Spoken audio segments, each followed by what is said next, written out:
आप लोग सब यहाँ इतनी तादाद में इकट्ठा हुए.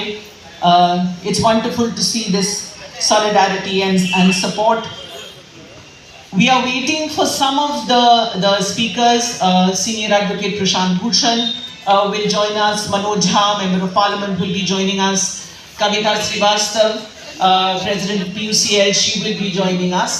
और चूंकि शॉर्ट नोटिस है, सब अपनी अपनी जगहों से कविता श्रीवास्तव से जयपुर से ड्राइव करके दिल्ली पहुंच चुकी हैं और she will shortly be with us. So let me begin.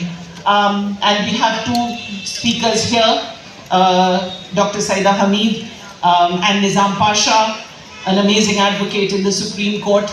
They will speak to us while we wait for the other speakers to come. So if that's okay with everyone, we will start this press conference.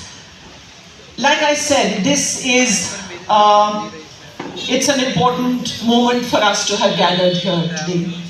This is the kind of moment, it is the kind of moment when we must take a deep breath and recognize that this is when we need to step up and speak up.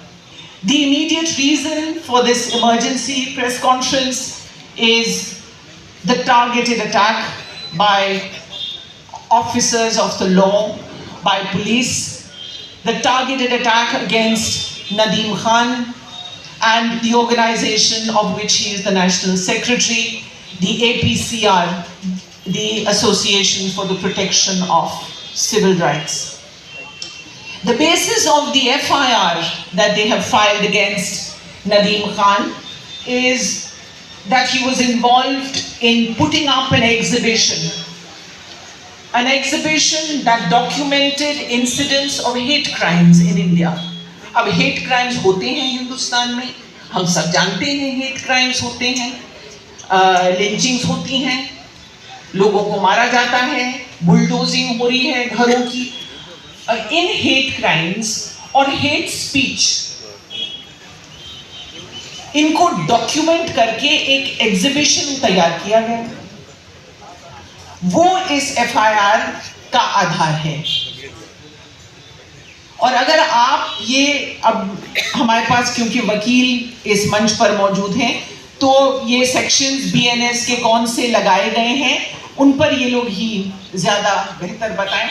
मैं तो सिर्फ इतना कहूँगी कि ये जो sections of BNS हैं, what do they allege? They allege कि ऐसा एग्जीबिशन कि जिसमें हेट स्पीच और जिसमें कि हेट क्राइम्स, लिंचिंग वगैरह के इंसिडेंट्स अगर आप फोटोग्राफ्स में या लेबल में कि भाई फलाने का घर ढा दिया गया बुलडोजर में, उनका नाम, किस डेट पर वाकया हुआ, इलीगल था, ये ऑर्डर किसने दिया, किसने गिराया, या लिंचिंग हुई, पहलू खान की लिंचिंग हुई, तो ये तो तथ्य हैं, ये फैक्ट्स हैं कि लिंचिंग हुई. अब उसको हमने डॉक्यूमेंट करके ऐसा एक एग्जीबिशन तैयार किया जो डॉक्यूमेंट करे कि भाई ये हिंदुस्तान भर में हो क्या रहा है, हेट क्राइम्स हो रहे हैं, हेट स्पीचेस हो रही हैं. This is the basis of the FIR. और BNS के सेक्शंस जो लगाए गए हैं उसमें क्या धाराएं हैं, चार्जेस हैं कि भाई ऐसा एग्जीबिशन तैयार करने से ग्रुप्स के बीच में एनमिटी तैयार हो जाएगी, ऐसा एग्जीबिशन. और ये भी धारा है कि आप you are spreading false information और आप समाज में डिसहार्मनी बढ़ा रहे हैं, ऐसा एग्जीबिशन. ये हैं धाराएं जो नदीम खान के खिलाफ तैयार की गई हैं. ये धाराएं देख करके फिर एहसास होता है कि भाई ये तो वक्त है कि हम खड़े होकर के, कान खोल करके सुने कि वास्तव में ये हो क्या रहा है. This is really not about Nadeem Khan और अबाउट APCR.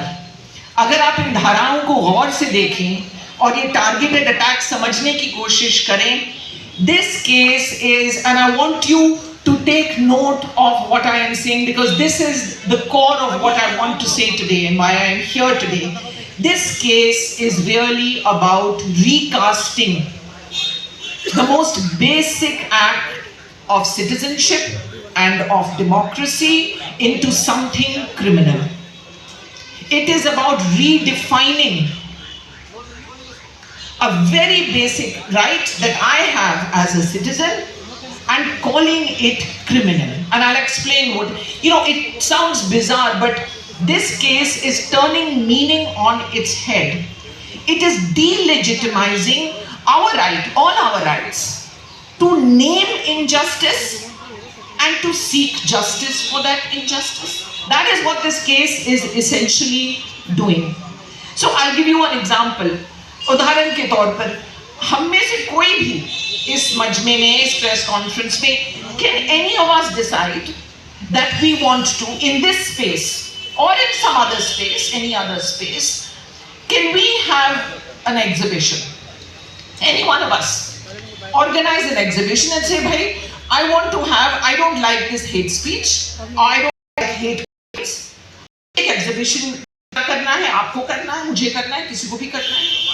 और हमने एग्जीबिशन तैयार किया जिसमें फोटोज हैं, जिसमें नाम है कि भाई इतने इतने लोगों की लिंचिंग हुई हिंदुस्तान में. ये कोई गौरव की बात तो नहीं है, लेकिन देखिए, एक बतौर नागरिक हमें हक है कि अच्छाइयां भी उजागर करें और जो नाइंसाफियां, बुराइयां, उनको भी उजागर करें. तो अगर हम और आप चाहें, एक एग्जीबिशन हम तैयार कर सकते हैं. लेकिन हमें अब बताया जा रहा है, और नदीम ने यही किया, लेकिन बताया ये जा रहा है कि देखिए, नहीं, लिंचिंग करने से डिसहार्मनी नहीं फैलती, लिंचिंग की बात करने से फैलती है. वाह. बुलडोजर चलाने से समाज में उथल पुथल नहीं होता, लेकिन अगर आपने बुलडोजर इनजस्टिस के खिलाफ आवाज उठाई और उसकी तस्वीरें, एग्जीबिशन, वो एनिमिटी फैलाता है. आपको बताया जाए कि भाई संभल में जो प्लेसेस ऑफ वर्शिप एक्ट की धज्जियां उड़ाई गई और अब अजमेर शरीफ में धमकी है कि वहां पर भी ये करेंगे, ये हार्मनी, डिसहार्मनी, एनिमिटी नहीं फैलाता. क्या फैलाता है कि जब 5 बेकसूर गोलियों से मारे जाएं, उनके लिए संभल में आवाज उठाना, ये एनिमिटी फैलाता है. मतलब आप तर्क समझने की कोशिश कीजिए. It is a perversion of meaning. आप तथ्यों को कह नहीं सकते क्योंकि ये डिसहार्मनी पैदा करेगा. सवाल ये है कि क्या हम और आप में से कुछ लोग ये बातें कर सकते हैं और कुछ लोग जिनके नाम नदीम खान हैं वो नहीं कर सकते. क्या हम इस मुल्क में एक नया आइडेंटिटी क्राइम पैदा कर रहे हैं कि कुछ लोग नाइंसाफी के खिलाफ तो आवाज उठा सकते हैं और कुछ लोग नहीं. ये सोचने की बात है दोस्तों.